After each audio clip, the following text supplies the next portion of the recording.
প্রশ্ন করবেন যাতে আমরা একটু বুঝতে পারি, কারণ এখানে অসংখ্য শিল্পীরা এই পালা করেছে এবং এই এলাকার মানুষ এই পালা সম্বন্ধে ভালো বোঝে।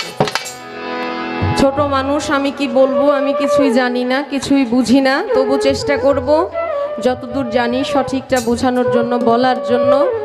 কারণ আল্লাহর ওলির জীবনী তো আর বানিয়ে বলা সম্ভব না। আল্লাহর ওলিরা মহান, আল্লাহর ওলিরা সত্যবাদী, সত্যের পক্ষে ছিলেন, সত্যের জন্য জীবন উৎসর্গ করেছেন। তো সেই জায়গা থেকে আমার খাজা বাবার যে সিঁড়ি, উনি যে এসেছেন আমার নবী তরু থেকেই, ওই মূল ঘর যেখান থেকে কিভাবে আসলেন, কি প্রেমের মহব্বতে কত দূর আসলেন, সেখান থেকে কবি জালালউদ্দিন সাহেবের একটি কালাম দিয়ে আমার পালাগান শুরু করব। আশা করি আপনাদের ভালো লাগবে। ধন্যবাদ সবাইকে।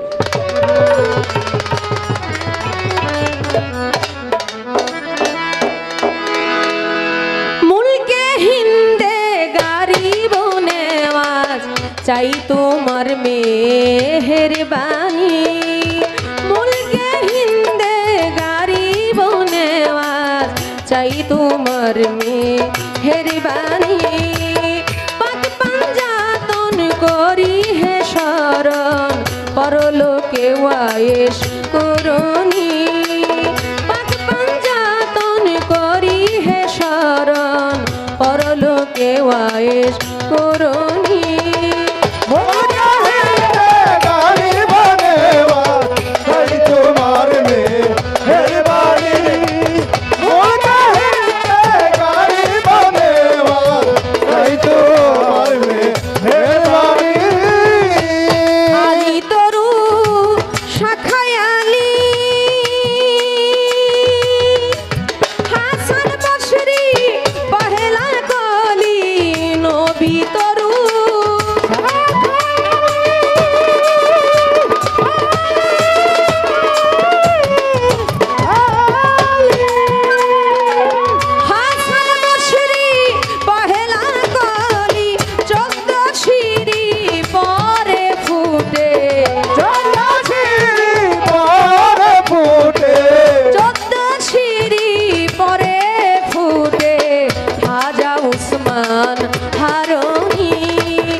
চাই তোমার মেহেরবানি। পাক পাঞ্জাতন করি হে শরণ, পরলোকে ওয়ায়েশ করনি।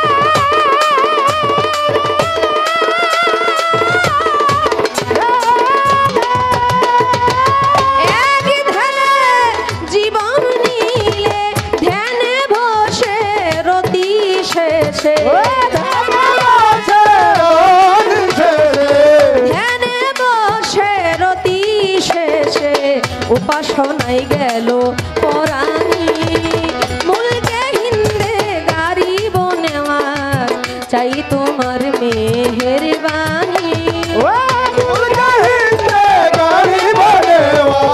চাই তোমার মেহেরবানি।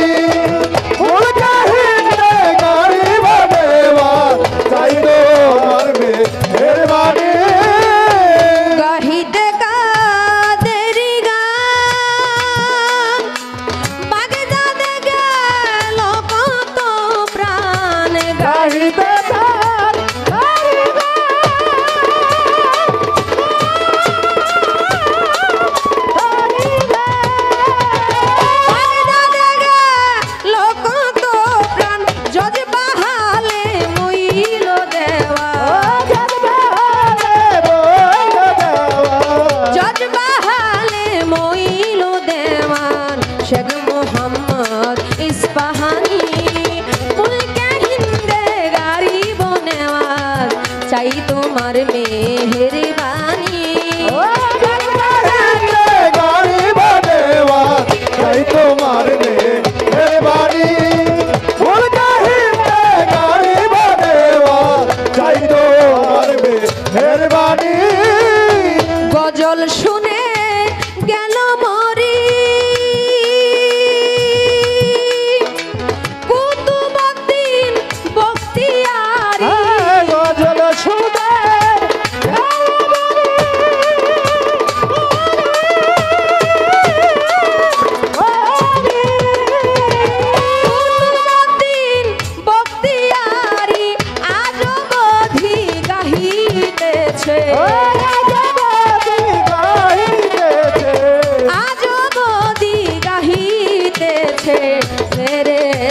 সব আসমানি মুলকে হিন্দে গারিব নেওয়াজ চাই তোমার মেহেরবানি মুলকে হিন্দে গারিব নেওয়াজ চাই তোমার মেহেরবানি মুলকে হিন্দে গারিব নেওয়াজ চাই তোমার মেহেরবানি গজল শুনে গেল মরি কুতুবউদ্দিন বখতিয়ারি গজল শুনে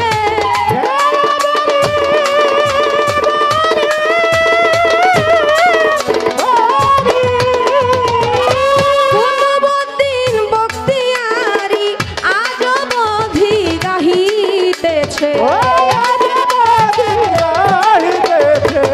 আজব অধি গাহিতেছে ফেরেশতা সব আসমানি মুলকে হিন্দে গারিব নেওয়াজ চাই তোমার মেহেরবানি গারিব নেওয়াজ চাই তোমার মেহেরবানি মুলকে হিন্দে গারিব নেওয়াজ চাই তোমার মেহেরবানি শেখ ফরিদের শের খলিফা নিজামুদ্দিন আউলিয়া শেখ ফরিদের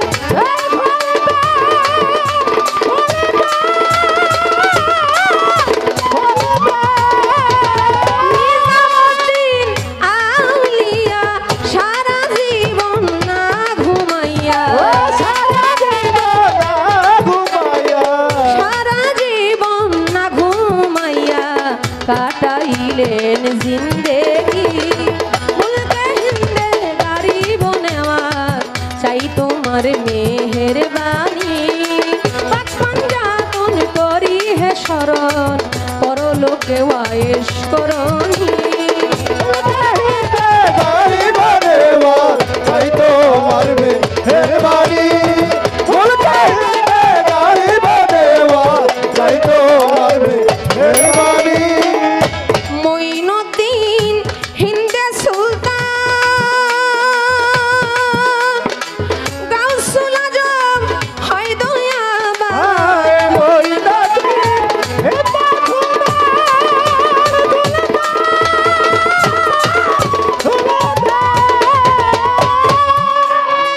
মঈনুদ্দিন হিন্দে সুলতান গাউসুল আজম দয়াবান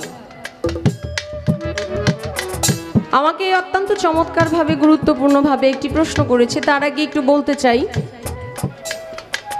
আমরা যে আলোচনা করি বা করব এগুলো আপনাদের জানা, এরপরও অনেক পুরাতন জিনিস যদি হঠাৎ করে সামনে আসে এই জিনিসের মূল্যায়নটা একটু ভালো লাগে।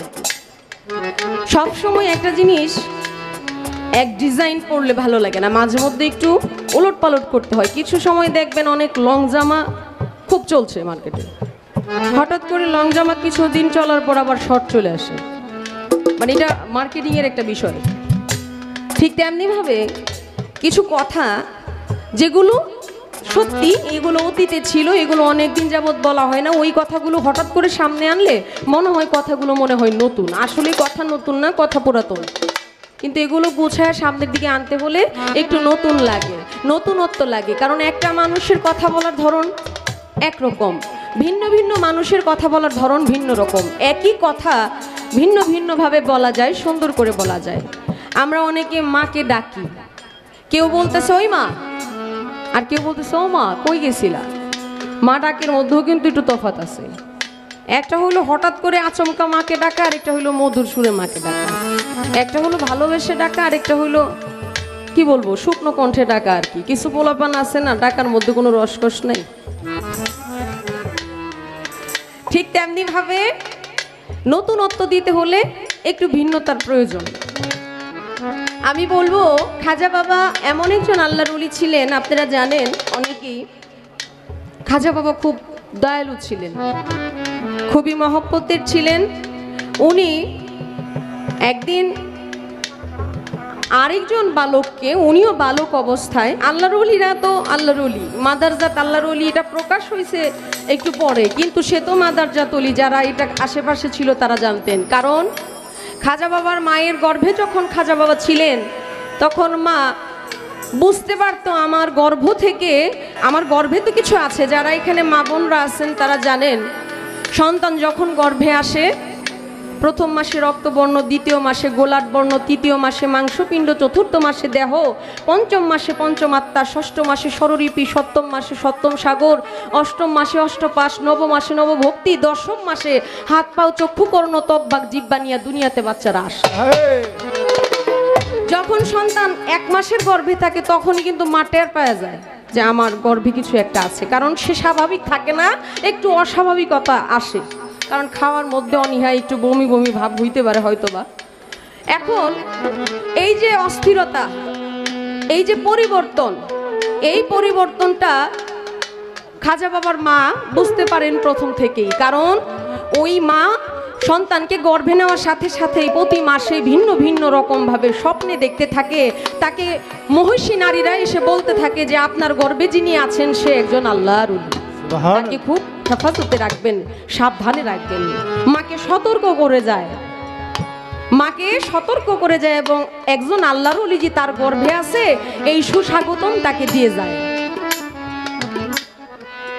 এই সময় মায়ের গর্ভে থেকে একটা আওয়াজ আসে যে ঘরের ভিতরে কেমন যেন একটা জিকিরের আওয়াজ হয়, যে গর্ভের ভিতরে বাবা, খাজা বাবার যিনি বাবা,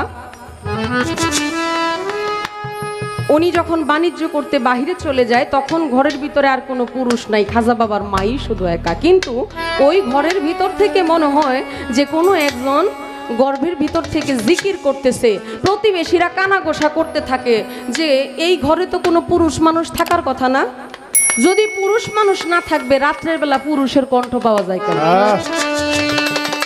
মানুষ যখন কানাঘোষাও শুরু করতে থাকলেন, শুরু হয়ে গেল, তখন বাবার কাছে এই কথাটা বলতে থাকলেন যে দেখেন আপনি যখন বাণিজ্য করতে চলে যান তখন আমার গর্ভ থেকে যে আওয়াজ হয়, জিকির হয়, এটা আমি বুঝতে পারি, কিন্তু প্রতিবেশী তো এটা মন্দ সমালোচনা করতেছে।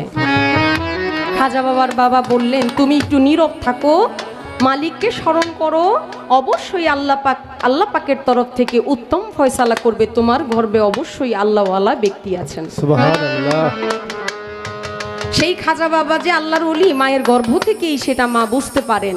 এবং ছোট সময় একদিন, আচ্ছা আমি যে কথা বলতেছি এইভাবে আপনাদের কি কষ্ট হইতেছে বাবারা ভাইরা? আচ্ছা আচ্ছা, আলহামদুলিল্লাহ, অনেক খুশি হইলাম। অলির জীবনী নিয়ে কথা বলতেছি, যদিও আমি নাদান নালায়েক মানুষ, আপনাদের সামনে কথা বলতেছি, কিন্তু আপনারা যে বলতেছেন ভালো লাগতেছে, এটাই কিন্তু আমার জন্য অনেক বড় পাওয়া। খাজা বাবা যখন অনেক ছোট বালক অবস্থায় উনি ওনার বাবার সাথে একদিন ঈদের নামাজে শরীক হবে যাচ্ছে, এই সময় রাস্তার পাশে দেখে এক বালক বসে আছে। এই বালক বসে থাকা অবস্থায় বালকটার মন খারাপ, শরীরের মধ্যে জীর্ণ শীর্ণ এক পুরাতন কাপড় পরে রাস্তার পাশে বসে আছে। খাজা বাবা যখন রাস্তা দিয়ে যায় বাচ্চাকে জিজ্ঞেস করে কি ব্যাপার, তুমি এখানে এভাবে দাঁড়ায় আছো কেন, বসে আছো কেন, তোমার মন খারাপ কেন? ওই বালক বলল আমার তো বাবা মা কেউ নাই, আজকে তো ঈদের দিন, সবাই নতুন জামা পরেছে, কত আনন্দ উল্লাস করতেছে, কত কিছু খাচ্ছে, অথচ আমি এমন এক কপাল পোড়া, আমার ভাগ্যে কিছুই নেই।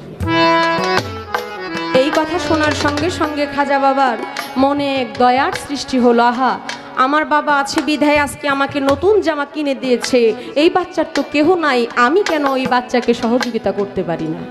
এই বাচ্চাকে নিয়ে গেল বাড়িতে। আমার খাজা বাবার গায়ে যে সুন্দর নতুন পোশাক ছিল সেই পোশাক দিয়ে ওই বাচ্চাকে পরায় দিল, আর ওই বাচ্চার গায়ে যে পুরান জামা ছিল ওইটা পরে নিল খাজা বাবা। সুবহানাল্লাহ। বাবা বাড়িতে আইসা দেখে ছেলের অবস্থা এরকম, ছেলেরে দেখছে একরকম, হয়ে গেছে আরেক রকম। যদিও প্রথমে একটু মন খারাপ করেছে, জিজ্ঞেস করলো তোমার মঈনুদ্দিন তোমার অবস্থা এমন কেন? বললো বাবা এই বাচ্চাটাকে আমি আমার জামা দিয়ে দিয়েছি, কারণ তার কোনো বাবা নেই, তার গার্জিয়ান বলতে কিছু নাই, আমার খুব মায়া লাগলো, আজকে আনন্দের দিন, ঈদ মানে আনন্দ, কিন্তু এই বাচ্চার মুখে কোনো আনন্দ ছিল না, আমার নতুন পোশাক দিয়ে দিলে যদি সে আনন্দিত হয় তাহলে আমি কেন তাকে একটু আনন্দ দিতে পারি না? খাজা বাবার বাবা এই কথা শোনার সঙ্গে সঙ্গেই সে আনন্দে আত্মহারা হয়ে বলল, বাবারে তুমি তো দয়ার সাগর, এর জন্যই কিন্তু খাজা বাবার নাম গরিবের নেওয়াজ, গরিবের বন্ধু। আমার কথা এখানে না, আমার ভাই কিন্তু জহির পাগলা বয়সটা অল্প হইলেও সে কিন্তু খুব ভালো মাপের শিল্পী এবং ভালো গান গায়। উনি খাজা বাবার অনেক কিছু বইলা এমন একটা জায়গায় আমাকে প্রশ্ন করলো, উনি সব কিছু বলেই দিছে, আমার জন্য শুধু একটু রাখছে, একটু বললেই হয়ে যায় আর কি। আসলে দয়া আছে, মালিক আপনার ভালো করুক, আমি আপনার জন্য দয়া করি। খাজা বাবা যে রাজা, চিস্তিয়া তরিকার রাজা, তাহলে খাজা বাবা রাজা হইল কিভাবে? খাজা বাবা রাজা হইল আসলে সন্তান জন্ম দিলে অনেক সময় বাবার চাইতে সন্তান কিন্তু প্রতিষ্ঠিত হয়ে যায়, অনেক সময় হয় না? হয় নাকি? বাবা সারা জীবন অনেক পরিশ্রম করছে, মানুষের বাড়ি গৃহস্থী কাজ করছে, কামলা দিচ্ছে, কিন্তু ছেলে অনেক ভালো প্রতিষ্ঠিত হয়ে সরকারি চাকরিজীবী হয়েছে। ওই ছেলের পরিচয়ে এই বাবাকে মানুষ চিনতেছে, হচ্ছে না এরকম সুযোগ্য পুত্র? আবার অনেক পুত্র আছে যারা সমাজের মধ্যে তার বাবার মাথাকে নিচু করে ফেলে তার অপকর্মের মাধ্যমে। খাজা বাবা চিস্তিয়া তরিকার রাজা হলেন এই কারণেই, বাবাজান উনি ভারতবর্ষে এত হিন্দুদেরকে মুসলমান বানাইছেন, এত এত মুসলমান, লক্ষ লক্ষ মুসলমান বানাইছেন, শুধু ইসলাম মানে ইসলাম প্রচার করেছেন।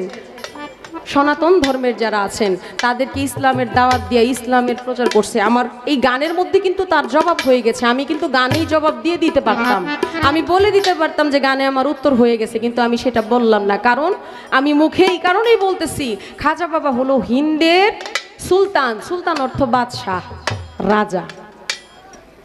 সুলতান অর্থ বাদশাহ। উনি হলেন এই চিস্তিয়া তরিকার রাজা, কারণ ওনার মাধ্যমে এই চিস্তিয়া তরিকাটা প্রচার এবং প্রসার হয়েছে বেশি। প্রচার প্রসার হওয়ার কারণে উনি চিস্তিয়া তরিকার রাজা হয়েছে, কারণ প্রচারেই প্রচার হওয়ার জন্য। এই যে আপনি বললেন খাজা খোয়াজ খিজির, উনি হইলেন প্রতিষ্ঠাতা। প্রতিষ্ঠাতা হলেও প্রতিষ্ঠাতার দায়িত্ব যেটা করার দরকার ছিল সেই দায়িত্ব উনি গোপনত্ব প্রকাশ করেছে, মানে গোপনীয়তা রেখেছে। কিন্তু খাজা বাবার কাছে দয়াল নবীর রওজা থেকে সরাসরি দায়িত্ব আসছে যে তুমি চলে যাও, তুমি চলে যাও আজমিরে। ওই আজমিরে যাওয়ার সঙ্গে সঙ্গেই তুমি ওখানে ইসলামের দাওয়াত দিতে থাকো। খাজা উসমান হারুনি ছিল খাজা বাবার পীর, খাজা বাবার পীরের সাথেই নবীজির রওজাতে গিয়েছিলেন, কিন্তু খাজা বাবা বলেছিল আমি তো আজমির শরীফ মানে চিনি না, হিন্দুস্থান আমি চিনি না, আমি হিন্দুস্থানে কিভাবে যাব? তখন উনি চোখ বন্ধ করলেন, আল্লাহ পাকের তরফ থেকে একটা ফল আসলেন ওনার কাছে। কোনো বই প্রমাণ করে, কোনো জীবনী প্রমাণ করে একটা আপেল ছিল, আবার অনেকেই বলে এটা একটা ডালিম ছিল। ওই ডালিমের মধ্যে সমস্ত হিন্দুস্থানের, ভারতবর্ষের ম্যাপ ছিল ওই ফলের মধ্যে। উনি ওই হিন্দুস্থানে যায় ইসলাম প্রচার করে হিন্দুদের মধ্যে ইসলামের দাওয়াত দিয়ে মুসলমান বানায় তিনি চিস্তিয়া তরিকার রাজা হয়ে গেলেন। আশা করি আপনার প্রশ্নের জবাব সঠিক মীমাংসা দেওয়ার চেষ্টা করেছি। মঈনুদ্দিন হিন্দে সুলতান, গাউসুল আজম হয় দয়াবান।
ওয়াইশ করুনি ভুল কাহিতে গরিব দেওয়া চাই তোমার মেহেরবানি ভুল কাহিতে গরিব দেওয়া চাই তোমার মেহেরবানি জালালউদ্দিন জন্মের মতো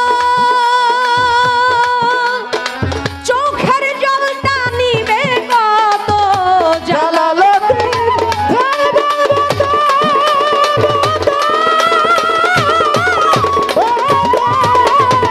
চোখের জলটা নিবে কত দিলে দরদ মনে আশা